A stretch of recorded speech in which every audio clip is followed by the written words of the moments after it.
Каяктан кайтып келгенди айтпай Мы слушали, вы оскорбляли, хватит. Эми мында укулачы. Мен силерге айтайын. Мына чогуу иштедик, канча жыл иштедик. Адвокат болмосуң сен? Мен адвокат эмес,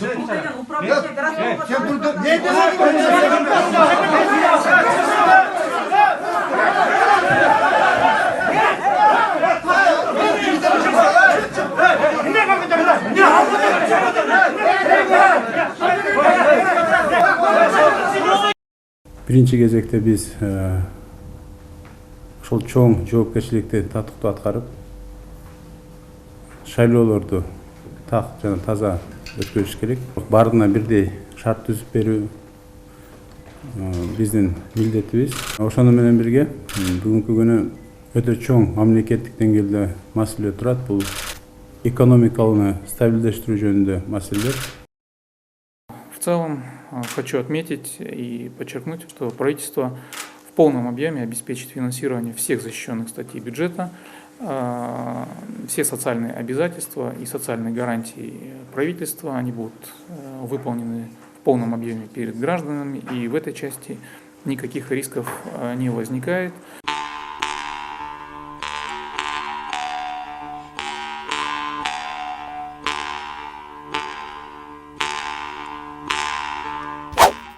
Бүгүн 17 ноябрда президенттикке талапкер Арстан Алай деген ат менен белгилүү Арстанбек Абдылдаев маалымат жыйын өткөрдү.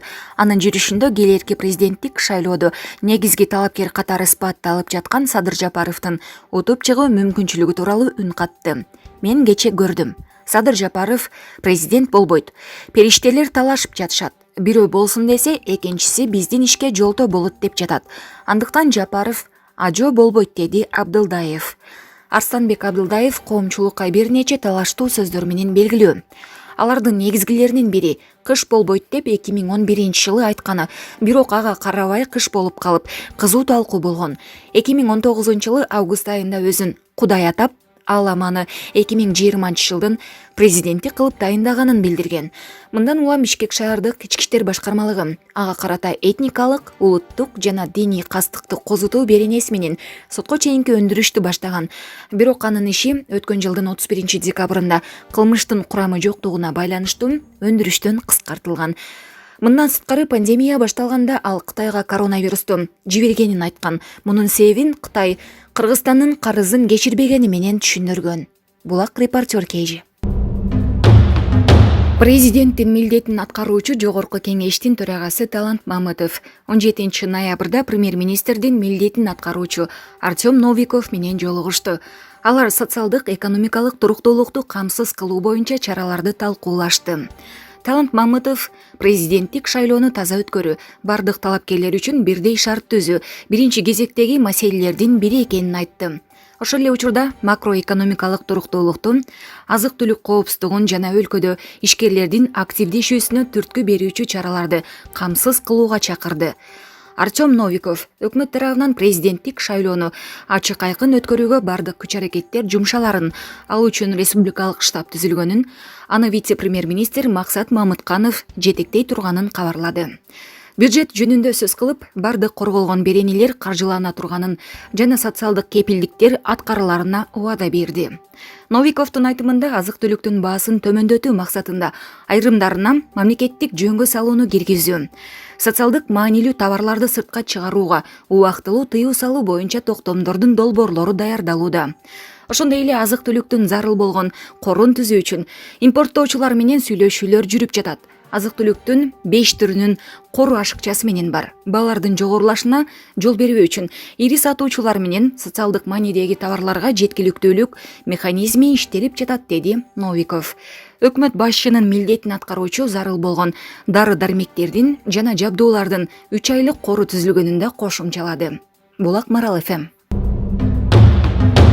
Бүгүн 17 ноябрда Бишкек жүргүнчү автотранспорт ишканасынын айдоочулары иш таштады. Алар аталган ишкананын директору Нурлан Койчубаковдун кызматтан кетишин талап кылып жатышат. Ал бул кызматка келер менен автобазадагы жумуш токтоп калды. Баары артка кетти, деди бригадир Канат Кожогелдиев.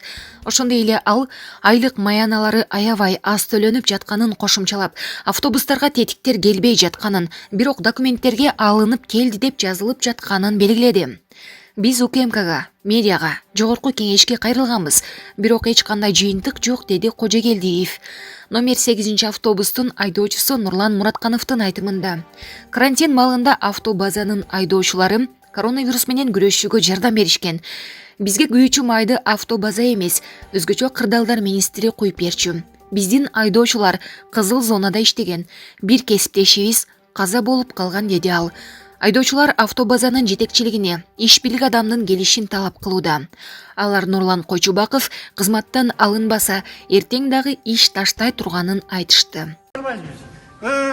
210 saat, 250 saat иштеген балдар мурун 18 миң, 16 миң айлык алчы. Азыр 200 saat иштеген балдар барбы? Бар. Канча алып атасыңар айлыгыңа? 5 миңден ашпайт. Канча? 7 миң сом. Мына 7 миң сом. Калган акчаңар каякта? Ya жигиттер, ушул себептен директор кетсин да. Кетсин директор. Мынаки. Анан кече күнү интернетте жүрөт, мынаки автобаза БПАТП кышкыга дайындык көрүп атат. Дөңгөлөктөрдү кышкыга салып атабыз деп. Ал былтыркы да, балдар, жигиттер. Же калппы? Мына азыр биз менен бияка өткүлө, биздин вулканизация дөңгөлөк жасаган жердин ал акыбалын көргүлө. Токарный станоктун ал акыбалын көргүлө, тиги эменин. Ар жакта дагы аккумуляторный цех бар. Агрегатный цех бар, ошолордун состояниясын көргүлө. Ана каякта бир фейктердин баарын жүктөп интернетке чыгарып атат. Ал былтыр троллейбусный парктан которулган дөңгөлөктөр. Буга ишенбегиле. Ушул себептен директор кетсинби? Булак Баракелди.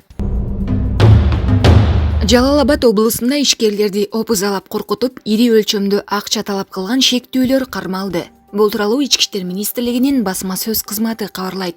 Белгилүү болгондой, 27 жаштагы ишкер аны опузалагандарга чара көрүүнү суранып, милицияга арыз жазган. Ыкча миликтөө иш-чараларынын негизинде опузалап акча талап кылган 33 жаштагы адам жана анын шериктери аныкталган.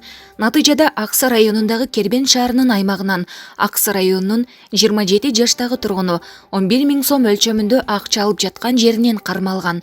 Ал эми жогорудагы кылмыш ишин уюштурган 33 жаштагы адам уюшкан кылмыштуу топтун мүчөсү катары Ички иштер министрдин каттоосунда турат.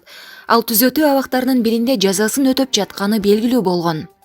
Материалдар жазы кодекстин 203 беренеси опузалап талап кылуу боюнча сотко чейинки өндүрүш иши башталган. Жогорудагы кылмыш ишине тиешеси бар башка адамдарды аныктоо боюнча иштер жүрүүдө. Булак репортер Кейжи. Премьер-министрдин милдетин аткаруучу Артем Новиков 2 айдын аралыгында салык кодексинин жаңы редакциясын иштеп чыгууга тапшырма берди. Бул туурасында өкмөттүн маалымат кызматы билдирди. Кече өкмөткө караштуу экономикалык реформалар боюнча кеңештин биринчи кеңешмеси өткөн. Анда Новиков экономиканы өнүктүрүүдөгү маанилүү кадамдардын бири салык кодекси экенин белгилеген. Салык кодекси салык төлөөчүлөрдүн нааразычылыгын жаратып келет. Жаңы салык кодекси кабыл алууга убакыт келип жетти. Жаңы редакция эскиче ыкмаларды жоюп, жөнөкөй жана салык төлөөчү үчүн түшүнүктүү болуш керек. Бизнес үчүн бардык салыкты жана социалдык төлөмдөрдү бир документке бириктирүү зарыл. Андыктан түзүлгөн ведомстволор аралык жумушчу топ 2 айлык мөөнөттө салык кодексинин жаңы редакциясын жана тийиштүү ченемдик укуктук актылардын пакетин даярдашы абзел, деди Новиков.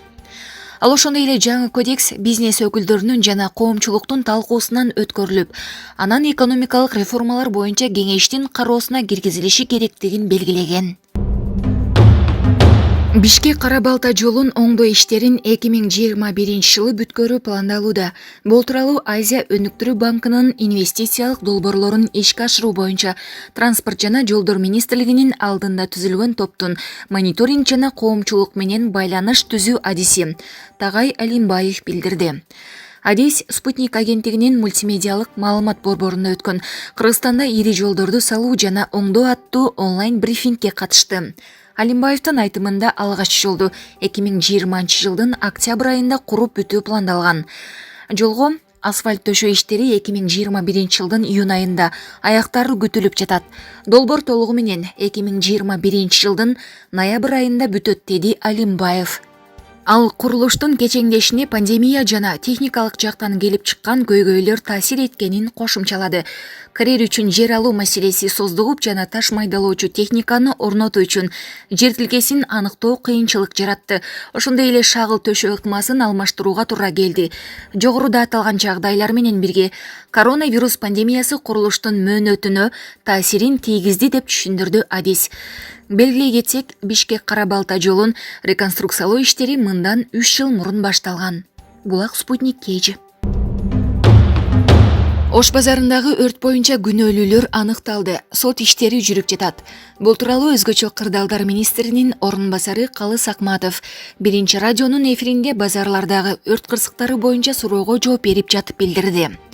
Ал базарда ири өрт болгонун эске салды. Бирок сот иштери бүтө элек болгондуктан Акматов кылмышкерлердин атын атоодон алыс экенин айтты. 2018 жылы Бишкектеги Ош базарында бир нече өрт чыккан. Чыккан өрттүн кесепетинен Берекет кичи базары жана ага жанаша жайгашкан соода аймактары толугу менен күйүп кеткен. Булак Баракелди. Ош ТВга мурунку жетекчи Керимбек Калыков директор болуп дайындалды. Маалыматты Калыков өзү тастыктады. Ал 9 ай мурда ЛТРге жетекчи болуп кеткен. Анын ордуна Гүлкайыр Жанымбетова дайындалган эле. Керимбек Калыков мындан 1 ай мурун ЛТРдин директорлук кызматынан бошотулган. Анын бошотулушу бир нече нааразычылыктар менен коштолгон. Ош ТВ башында Ош шаарынын мурдагы мэри Мелис Мырзакматовго тиешелүү болгон. Ал кызматынан кеткенден кийин телерадио компания мамлекеттин карамагына өткөн. Булак Турмуш KG. Сары Челек корогунда жаныбарларды коргоо максатында атайын кайтаруучу жай курулду. Сары Челек корогунан билдиришкендей, куруктагы жаныбарларды браконьерлерден коргоо максатында 3 метр бийиктиктеги 2 көзөмөлдөө жайы курулду. Ал жерде коруктун кызматкерлери кезек менен токойго көзөмөл жүргүзөт. Көзөмөлдөөчү жайлар токойду коргоону жакшыртуу максатында курулду деп айтылат маалыматта. Сары Челек корогунда жыл сайын жапайы жаныбарларды аткан фактылар катталат. Мындан сырткары мыйзамсыз балык кармагандар көп болот. Сары Челек корогунда кызыл китепке кирген ак илбирс, аюм, доңуз, кийик, элик сыяктуу жапайы жаныбарлар байырлайт. Булак Турмуш KG. Токмоктогу номер 2 психоневрологиялык социалдык стационардык мекемесинде жаңы имараттын ачылышы болду. 70 орундуу жатакананын имараты Кувейттин Аз Сафа Борбору кайрымдуулук фонду тарабынан курулуп, эмерек менен жабдылган. Ошондой эле фонд 2018 жылы 50 орундуу заманбап турак жай имаратын куруп берген. Сатскатчы Каныбек Адиев Кувейт фондунун өкүлдөрүнө көрсөткөн жардам үчүн терең ыраазычылык билдирип, министрликтин ардак грамоталарын тапшырды. Токмоктогу номер 2 психоневрологиялык социалдык стационардык мекеме туруктуу камкордукка, үй бүлөлүк жана медициналык кызматтарга муктаж болгон майыптыгы бар адамдардын туруктуу жашоосу үчүн курулган жалпы медициналык социалдык мекеме болуп саналат. Бүгүнкү күндө мекемеде мүмкүнчүлүгү чектелген 207 адам жашайт. Булак Баракелди. Баткен облусунун бир катар аймактарында жер тилкелери трансформацияланды. Бул туурасында өкмөттүн маалымат кызматы кабарлады.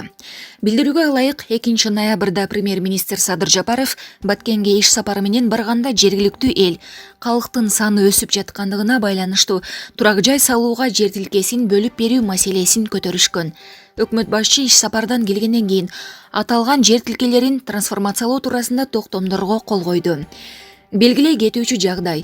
Бул маселе көп жылдан бери чечилбей келе жаткан деп айтылат маалыматта. Өкмөттүн маалымат кызматынын жетекчиси Бактыбек Рысалиев Жапаров бул токтомдорго премьер-министрлик ыйгарым укуктары токтотулгандан мурда кол койгонун ырастады.